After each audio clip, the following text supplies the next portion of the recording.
మీకెప్పుడైనా పూర్తిగా ఒంటరిగా ఉన్న భావన కలిగిందా? ఎవరూ మీ బాధను అర్థం చేసుకోవట్లేదని అనిపించిందా?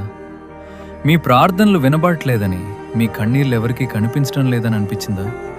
కానీ ఈరోజు దేవుడు మీకు ఒక విషయం గుర్తు చేస్తున్నాడు. మీరు మర్చిపోయిన వారు కాదు. బైబిల్ ఇలా చెప్తోంది, మీ చింత అంతయు ఆయన మీద వేయుడి, ఆయన మిమ్మల్ని గూర్చి చింతించుచున్నాడు. 1 పేతురు 5:7. మీరు నిశ్శబ్దంగా కార్చిన ప్రతి కన్నీరు దేవుడు చూశాడు.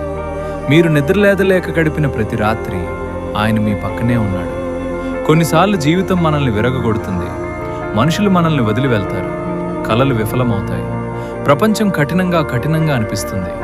కానీ మీ జీవితంలోని అంధకార క్షణాల్లో కూడా యేసు మిమ్మల్ని ఎన్నడూ విడిచిపెట్టడు. ఆయనకు మీ బాధలన్నీ తెలుసు. ఆయనకు మీ భయాలన్నీ తెలుసు. అయినా ఆయన మిమ్మల్ని అపారంగా ప్రేమిస్తున్నాడు. బహుశా ఈరోజు మీ హృదయం అలసిపోయి ఉండొచ్చు.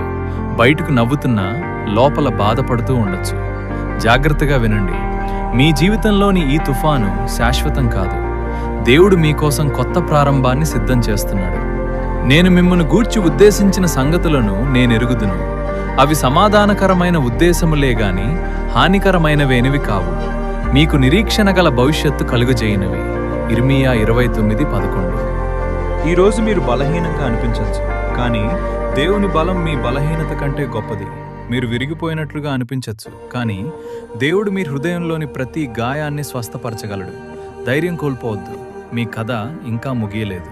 ఒక ప్రార్థన, ఒక అద్భుతం, దేవునితో ఒక క్షణం మీ జీవితాన్ని పూర్తిగా మార్చగలదు. కాబట్టి ఈ ఉదయం లేదా ఈ రాత్రి ఒక్కసారి లోతుగా శ్వాస తీసుకుని ఇలా చెప్పండి: ప్రభువా, నా జీవితాన్ని నేను అర్థం చేసుకోలేకపోయినా నేను నిన్ను నమ్ముతున్నాను.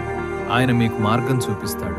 ప్రియమైన దేవుడా, ఈ వీడియో చూస్తున్న ప్రతి బాధపడుతున్న హృదయాన్ని స్వస్థపరచు.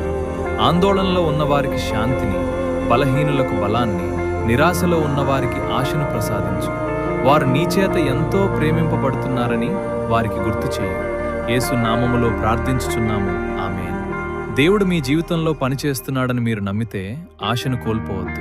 మరిన్ని ప్రార్థనలు మరియు బైబిల్ సందేశాల కోసం @ChristDailyను ఫాలో చేయండి.